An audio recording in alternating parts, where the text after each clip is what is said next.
Hello viewers, இனி நம்ம பார்க்க போறது Avengers Assemble Season 2 Episode 4 Ghosts of the Past.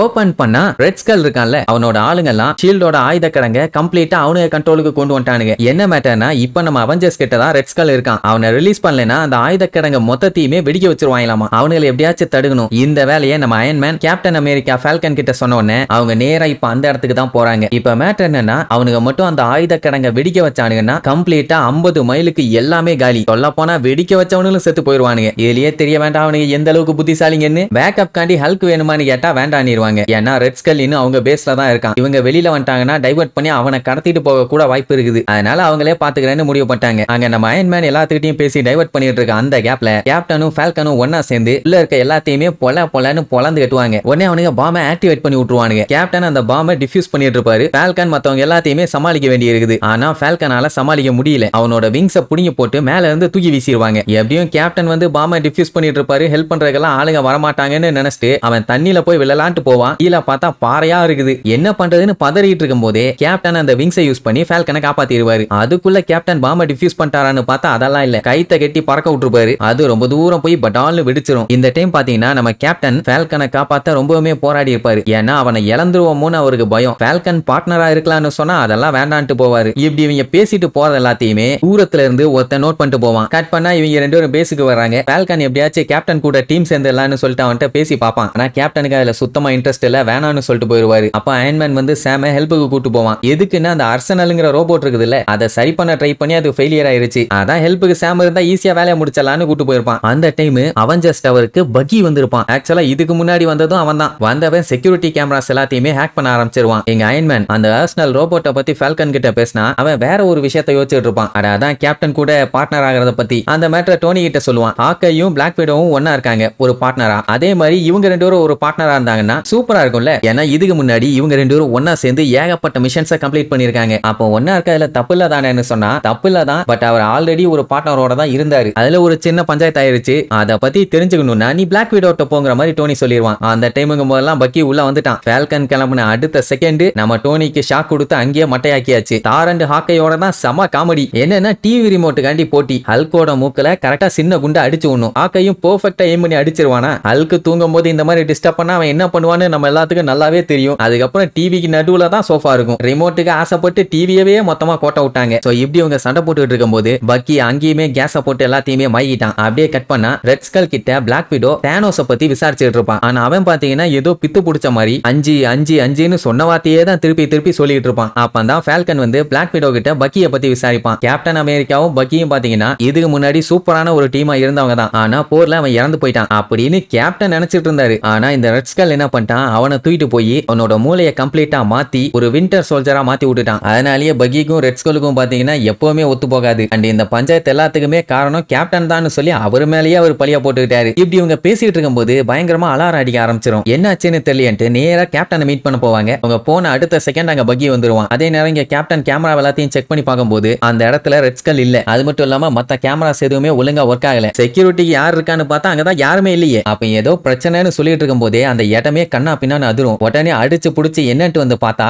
இவங்களோட அவெஞ்சர்ட்ட வச்சு இவங்களையே அட்டாக் பண்ணுவாங்க. நல்ல வேளை அந்த டைமுங்கும் போது அயன்மேன் கண்ணு முழிச்சு வந்துருவான். வந்த உடனே வழக்கம் போல தலைவனோட சூட்டு மாசா வந்து பாடியில ஃபிட் ஆகும். உடனே அவெஞ்சர்ட்ட ஃபாலோ பண்ணிட்டு பின்னாடியே போவான். அயன்மேனுக்கு ஸ்கல்லு தப்பிச்சா கூட பரவாயில்ல. ஆனா அந்த அவெஞ்சர்ட்டுக்கு எதுவும் ஆயிடக்கூடாது என்ன ஒரு நல்ல எண்ணம். அதே நேரம் இங்க கேப்டன் எங்கேயோ போவாரு. ஃபால்கனும் கூடவே போவான். ஆனா அவர் அவனை கழட்டி விட்டு போயிருவாரு. அவனுக்கு கவலையா தான் இருக்கும். ஆனா அதுக்காண்டி என்ன பண்ண முடியும். அதே நேரம் பிளாக் விடோ மத்தவங்களை வந்து பார்க்கும்போது நல்லா கொரட்டை விட்டு தூங்கிட்டு இருப்பானுங்க. மயக்கம் இருந்து நல்லா வேலை செய்து வாயில மிதின்னு மிதிச்சு பாப்பா டைனோசரே உள்ள போயிட்டு வந்தாலும் எந்திரிக்க மாட்டானுங்க போல. அதனால ஷாக்க கொடுத்து எழுப்பி விட்டுருவா. எங்க அயன்மேன் பாத்தீங்கன்னா அவெஞ்சர்ட்ட முடிஞ்ச அளவுக்கு ஆள் இல்லாத ஏரியா பக்கமா திருப்பி கொண்டு போவான். அப்பதானே ஈஸியா சண்டை போட்டு அவனை எல்லாத்தையும் பிடிக்க முடியும். நல்லவேளை கரெக்டா ஃபால்கன் அந்த டைம் வந்து ஜெட்டுக்குள்ள பூந்துருவான். உள்ள இருக்க அந்த ரெட் ஸ்கல்ல பிடிக்கலான்னு. ஆனா போய் பார்த்தா ஆட்டோ பைலட் மோட்ல இருக்கும், யாருமே உள்ள இல்ல. அப்படின்னா இதை வச்சு இவங்களை டைவர்ட் பண்ணிட்டு அந்த ரெட் ஸ்கல்ல வேற பக்கமா பக்கி தூக்கிட்டு போயிட்டான். அப்புறம் அவெஞ்சர்ட்ட கண்ட்ரோலுக்கும் கொண்டு வந்து அது அவெஞ்சர்ஸ் டவருக்கும் சேஃப்டியா கொண்டு வந்து சேர்த்துட்டாங்க. சரி ஸ்கல் எங்க அப்படின்னு கேட்டா கேப்டன் எங்கன்னு கேட்பாங்க. இருப்பாங்க. அட் டைம்ல ரெண்டு பேத்தையும் காணும். கட் பண்ணா பக்கி ரெட் ஸ்கல்ல எப்படியோ தனியா கூப்பிட்டு வந்துட்டான். அவனை ஃபாலோ பண்ணி கேப்டனும் அங்க வந்தாச்சு. நம்ம எல்லாத்துக்குமே நல்லா தெரியும் நம்ம கேப்பும் பக்கியும் எந்த அளவுக்கு க்ளோஸ் ஆன ஃப்ரெண்ட்ஸுங்கன்னு. பக்கி தான் இப்ப வெறி பிடிச்சிருக்கானே தவிர கேப்டன் அப்படி இல்ல. அதனால நான் சண்டை போட மாட்டேன், நீ இந்த மாதிரிலாம் பண்ணாத, இது தப்பு, நம்ம உலகத்துக்கு இப்ப ஒரு பெரிய ஆபத்து வந்துகிட்டு இருக்குது, அதை ரெட் ஸ்கல்லால மட்டும் தான் தடுக்க முடியும் அப்படின்னு எவ்வளவு சொன்னாலும் பக்கி கேட்கற மாதிரி இல்ல. கேப்டன் அங்கேயே அடிச்சு போட்டுட்டு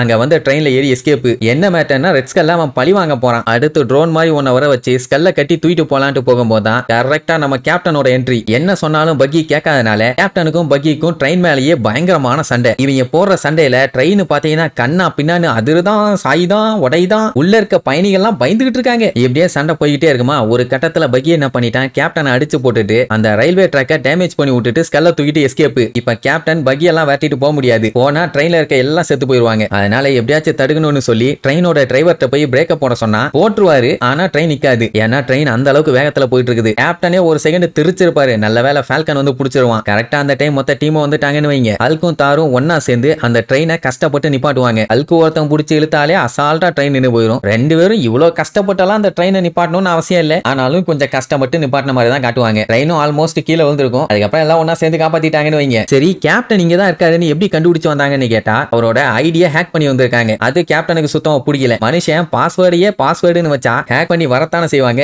இப்ப என்னன்னா ரெட் ஸ்கல் எப்படியாச்சும் கண்டுபிடிச்சாகணும். நட்டாஷா ஆல்ரெடி ரெட் ஸ்கல் மேல ஒரு ட்ராக்கர் ஒன்னு போட்டு வச்சிருப்பான். அத பக்கி வந்து கம்ப்ளீட்டா ஆஃப்லைனுக்கு கொண்டு போயிட்டான். அத மறுபடியும் ஆன்லைனுக்கு கொண்டு வர வேலையை சாம் பண்ணுவான். இப்ப என்னன்னா பக்கி இப்படி நடந்துக்கிறதுக்கும் கல்லு தப்பிச்சதுக்கும் நான் தான் காரணம் அப்படின்னு கேப்டன் எல்லா பழியையுமே அவர் மேல தூக்கி போட்டுக்குவாரு. ஆனா அயன்மேன் வந்து எல்லா தப்பும் நீங்க பண்ணல அப்படி இப்படின்னு கொஞ்சம் சப்போர்ட்டிவா பேசுவானு வைங்க. இப்படி இவங்க பேசிட்டு இருக்க அந்த டைம்ல டேம் வந்து பக்கி இப்ப எங்க இருக்கான்னு கண்டுபிடிச்சிட்டான். எங்கன்னா நியூ ஜெர்சி, அதுவும் எங்கன்னா கைவிடப்பட்ட மிசைல்ஸ் எல்லாம் இருக்குமே அங்கதான் ரெட் ஸ்கல்லும் ஃபால்கனும் இருக்காங்க. உடனே கேப்டன் பாத்தீங்கன்னா ஜெட் பேக் கூட அங்க இருந்து சல்லுன்னு கிளம்பியாச்சு. இங்க ஸ்கல்லோட நிலைமை தான் ரொம்ப மோசம். எவ்வளவு பெரிய வில்லனா இருந்தவன் அவனை பக்கி அசால்ட்டா துவச்சு தொங்க விட்டுட்டான். அதுவும் எப்படின்னா ஒரு மிசைல தான் அட்டாச் பண்ணி வச்சிருப்பான். அதோட விட்டா பரவாயில்ல, இங்க இருந்த எல்லா மிசைல்ஸையுமே அவன் லான்ச் பண்ணி விட்டுருவான். இவங்க கரெக்டா அடிச்சு புடிச்ச நியூ ஜெர்சிக்கு வரும்போது கரெக்டா ஒரு 5 மிசைல்ஸ் கண்ணா பின்னான்னு ஒவ்வொரு சைடுக்கு போகும். இதை விட்டுட்டு அவங்கள போய் அட்டாக் பண்ண போனா கண்ட்ரிஸ் எல்லாம் அழிஞ்சு போயிடும். அதனால அயன்மேன் எல்லாத்துக்கிட்டையும் ஃபர்ஸ்ட் இந்த மிசைல்ஸோட ட்ரஸ்டர்ஸை காலி பண்ண சொல்லிட்டு அதுக்கப்புறம் சென்டர்ல இருக்க டெட்டனேட்டரை வெடிக்க வைங்க, அப்பதான் கரெக்டா இருக்கும்னு சொன்னோன்னே சரி ரைட்டு ஆளாளுக்கு அவங்களால என்னென்ன பண்ண முடியுமோ அதெல்லாம் பண்ணுவாங்க. மெயினா தாரும் ஹல்கும் ஒரு செட்டு, அயன்மேனும் ஃபால்கனும் ஒரு செட்டு. ஆரோட ஆயுதத்தெல்லாம் யூஸ் பண்ணி அட்டாக் பண்ணுவான். தலைவன் கோட்டை விட்டுட்டான். அதனாலேயே மத்தவங்க தான் அந்த வேலையை பார்ப்பாங்க. கேப்டனும் ஒரு சைடு பழுது கட்டிட்டு இருப்பாருன்னு வைங்க. சோ அப்படி இவங்க ஒவ்வொரு மிசைல்ஸா காலி பண்ணிட்டு இருக்கும் போதுதான் ஒரு மிசைல்ல பக்கியும் ரெட் ஸ்கல்லும் இருப்பாங்க. அங்க கேப்டன் கிளம்பிடுவாரு. இங்க தார் அண்ட் ஹல்கோட தான் செம காமெடியா இருக்கும். அவனை எப்பவுமே மாத்தி மாத்தி அடிச்சுக்கிறது தானே. கேப்டன் ஸ்கல்ல கண்டுபிடிச்சிட்டாரு. அவன் பாத்தீங்கன்னா தொங்கிட்டு இருப்பான். போன டைமும் இதே மாதிரி தான் இவங்க ரெண்டு பேரும் பறந்து போய் கடைசியில நம்மளால அட்லாண்டிக்ல மாட்டி பனியில உறைஞ்சு போய் பல வருஷம் கழிச்சு தான் வெளியில வந்தாரு. இந்த டைம் அந்த மாதிரி ஆயிடக்கூடாதுன்னு சொல்லி பேசிட்டு இருக்கும் போதுதான் பக்கி வந்து அட்டாக் பண்ண ஆரம்பிச்சிருவான். அந்த மிசைலையே ரெண்டு பேரும் பயங்கரமா சண்டையா போடுவாங்க. பக்கி கிட்ட கேப்டன் எவ்வளவு சொல்லுவாரு, வேண்டாம் எல்லாம் வேண்டாத வேலை, இப்படியே விட்டுரு அப்படின்னா கேட்கவே மாட்டான். ஏன்னா ஸ்கல்லு இவனோட வாழ்க்கையவே மொத்தமா மாத்திட்டானாமா. அவனால நான் ரொம்ப கஷ்டப்பட்டுட்டேன், அதுக்கு அவனை நான் பழி வாங்கியே தீர்வேன் தான் பக்கி பாத்தீங்கன்னா இவ்வளவு விரியோட வந்திருக்கான். அவன் ஒருத்தனை கொல்றதுக்காண்டி இப்படி மிசைல லான்ச் பண்ணா ஏகப்பட்ட மக்கள் சாக மாட்டாங்க. ஆனா இவன் இப்படி மாறினதுக்கு காரணமே ஸ்கல் தான். இந்த மேட்டரை சொல்லிட்டு ஸ்கல்ல கொல்ல ட்ரை பண்ணா கேப்டன் விட மாட்டாரு.